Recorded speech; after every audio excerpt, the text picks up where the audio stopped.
मुस्लिमों का भी है तुलसी से खास कनेक्शन, मानते हैं जन्नत की बूटी। हिंदू धर्म में पवित्र पौधा मानी जाने वाले तुलसी से इस्लाम का भी कनेक्शन है। अरबी भाषा में तुलसी को रेहान कहा जाता है। इसे पाकीज़गी से जोड़ा गया है। रेहान का शाब्दिक अर्थ है जन्नत का पौधा। हालांकि मुस्लिम विद्वानों का कहना है कि इसे जन्नत का पौधा मानने के बाद भी उनकी धार्मिक चीजों में इसकी कोई भूमिका नहीं। मुस्लिम पॉलिटिकल काउंसिल ऑफ इंडिया के राष्ट्रीय सचिव डॉक्टर तस्लीम रहमानी के अनुसार इस्लाम में एक शब्द है रेहान। इसके मायने हैं सेक्रेड प्लांट यानी पवित्र पौधा। रेहान को हिंदी में तुलसी का पौधा कहते हैं। हालांकि मुस्लिम घरों में इसकी पूजा जैसा कोई रिवाज नहीं। उत्तर प्रदेश के सिद्धार्थनगर जिले के एक कॉलेज के वाइस प्रेसिडेंट और इस्लामी विद्वान मौलाना अब्दुल मुईन मदनी के अनुसार रेहान यानी तुलसी को इस्लाम में मुफीद और पाक बताया गया है। कुरान में भी इसकी खूबसूरती और खुशबू का जिक्र मिलता है। कुदरती तौर पर फायदेमंद होने की वजह से ये पौधा मुस्लिम घरों में भी लगाया जाता है। रेहान के अर्थ को लेकर interpretation and medicinal potential of रेहान आसिमम बैसिलिसियम और रिव्यू नाम से एक शोध पेपर कुछ इस्लामी विद्वानों ने लिखा, जिसमें कई किताबों के हवाले से रेहान का अर्थ तुलसी बताते हुए इसके फायदे बताए गए।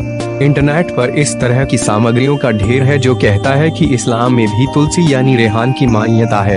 इंटरनेट पर मौजूद कई प्रतिष्ठित इस्लामी वेबसाइटों में अरब अंग्रेजी शब्दकोश में रेहान का अर्थ तुलसी ही बताया गया है। गूगल ट्रांसलेटर पर भी तुलसी का अरबी नाम रेहान बताता है। हालांकि इस्लाम में ही तुलसी को रेहान मानने वाले दो खेमों में बंटे हुए हैं। एक खेमा इसे जन्नत की बूटी मानने से मना करते हुए कहता है कि रेहान का मतलब खुशबूदार घास है। दुबई शहर में कुरान पार्क बनाया गया है। बेहद लोकप्रिय इस पार्क में कुरान से ताल्लुक रखने वाले तरह तरह के पौधे लगाए गए हैं। पहले इनमें तुलसी को भी शामिल करने की योजना थी, लेकिन जानकारों के एक खेमे के विरोध के बाद इरादा टाल दिया गया। अब यहाँ पर अंगूर, अंजीर, लहसुन, लीक, प्याज, मकई, मसूर, गेहूं, सेम, अदरक, केले, अनार, जैतून, खरबूजे, चिमनी, तुलसी, कद्दू और खीरे के पौधे लगाए गए हैं। साल 2017 में RSS विश्व हिंदू परिषद से जुड़ी मुस्लिम शाखा ने तुलसी को लेकर एक विवादित बयान दिया था।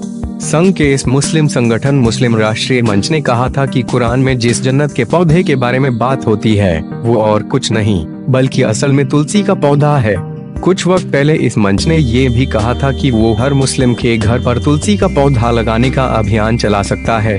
हिंदू धर्म में तुलसी के पौधे का बेहद खास महत्व है। यहाँ तुलसी के पौधे से जोड़ते हुए कई आध्यात्मिक बातों और घटनाओं का हवाला दिया जाता है। भगवान विष्णु को तुलसी प्रिय है।